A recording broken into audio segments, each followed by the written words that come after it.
Mohammad Asaduddin, JDS के प्रवक्ता भी मेरे साथ। जेडीएस के बारे में आकलन ये किया जा रहा था असदुद्दीन साहब कि सिमटती दिखेगी, कमजोर होती दिखेगी, और लगभग वही होता दिख रहा है। आप पर अस्तित्व का खतरा मंडराने लगा है क्या, ये जो नतीजे और आंकड़े सामने आ रहे हैं? संदीप जी, सबसे पहले मैं आज हमारे कांग्रेस के प्रवक्ता साथी को मुबारकबाद देना चाहूंगा कि आवाम ने इनको जो है ना इलेक्ट किया है। जहां तक हमारे अस्तित्व की बात है, अस्तित्व को हमारे कोई खतरा नहीं है। हमारा एस्टेब्लिशमेंट हमारी पार्टी का 1999 में हुआ था। तब से हम काफी मजबूती से जो है ना इतने लंबे पीरियड तक एक पार्टी चलती आई है, तो इसको हमें जो है ना अपना स्वीकारना होगा। मैं इस इलेक्शन के रिजल्ट को इस हिसाब से देखता हूं कि जनता ने, यहाँ की जनता ने, एक द्रविडियन स्टेट, प्रोग्रेसिव स्टेट, यहाँ की जनता ने हिजाब, हलाल, झटका कट, करप्शन, उरी गौड़ा, नंजे गौड़ा, इन तमाम इश्यूज पे अपना फैसला सुनाया है।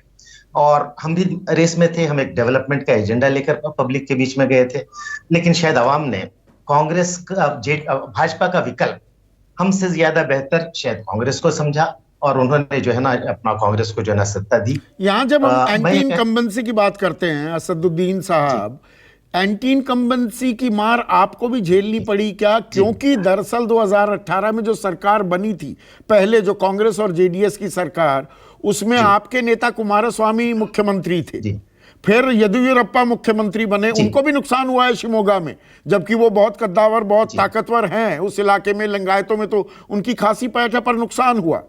तो एंटी इनकम्बेंसी की मार क्या जेडीएस को भी झेलनी पड़ी?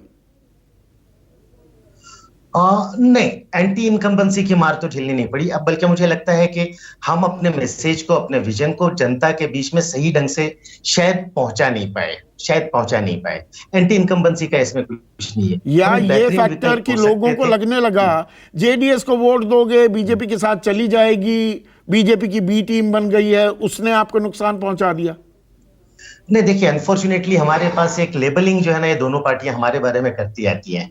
यहाँ पर अब जब मोदी जी और अमित शाह आते हैं तो वो कहते हैं हमें कांग्रेस की बी टीम, कांग्रेस हमको बीजेपी की बी टीम कहती है। खैर, ये एक नैरेटिव किसी हद तक शायद जो है ना आवाम के जहनों में शायद पहुंचा भी हो, हालांकि रियलिटी ये नहीं है। हमने दोनों से बराबर का फासला मेंटेन रखा है। मैं आपको शॉर्ट में एक चीज बताना चाहूंगा कि हमारा अपना रिकॉर्ड भी जिस तरह का रहा है, जब हमारी 2006 से 2008 के बीच में बीजेपी के साथ अलायंस गवर्नमेंट थी, उस पीरियड में भी हमने बीजेपी को उसके एजेंडे पे अमल नहीं करने दिया। उस वक्त में एक वाकया हुआ था चिकमगलूर में, हजरत दादा मीर हयात कलंदर रहमतुल्लाह अलैह की दरगाह है, जिसे बाबा बुडनगिरी भी कहा जाता है, और जिसको अक्सर भाजपा के नेता साउथ इंडिया का अयोध्या बनाने की बात करते हैं। वहां पर कोर्ट का आदेश था कि वहां पर स्टेटस को मेंटेन हो और कोई जाके पूजा ना करे। उस वक्त में हमारे अलायंस पार्टनर भाजपा के बड़े लीडर्स सीटी रवि, शोभा करंदलाजे, डीवी सदानंद गौड़ा वहां पूजा करने की नीयत से गए थे, लेकिन उस वक्त में कुमारस्वामी ने अपने अलायंस पार्टनर के इन बड़े लीडर्स को अरेस्ट करवाया, तो स्टेटस को मेंटेन रखा। तो इस तरह से हमने कभी भी आइडियोलॉजिकल कोई कॉम्प्रोमाइज नहीं किया। उसके बावजूद आइडियोलॉजिकल चलिए आपने कॉम्प्रोमाइज नहीं किया, पर ये बजरंग बली की भी जो बात हो रही थी, क्या ये कहना सही होगा कि ये जो इतना मुद्दा उठा, दरअसल बजरंग बली का आशीर्वाद कांग्रेस को मिल गया, बीजेपी को नुकसान उठाना पड़ गया और ज्यादा नुकसान आपका हो गया? पुराने मैसूरू इलाके में जो आपका वोकलिगा मुस्लिम वोट बैंक का एक गठजोड़ था, मुस्लिमों की लामबंदी हो गई, आपसे भी छिटके और कांग्रेस के खाते में वो चले गए वोट। गलत रीड कर रहा हूं मैं ये, या यही हकीकत भी हुई?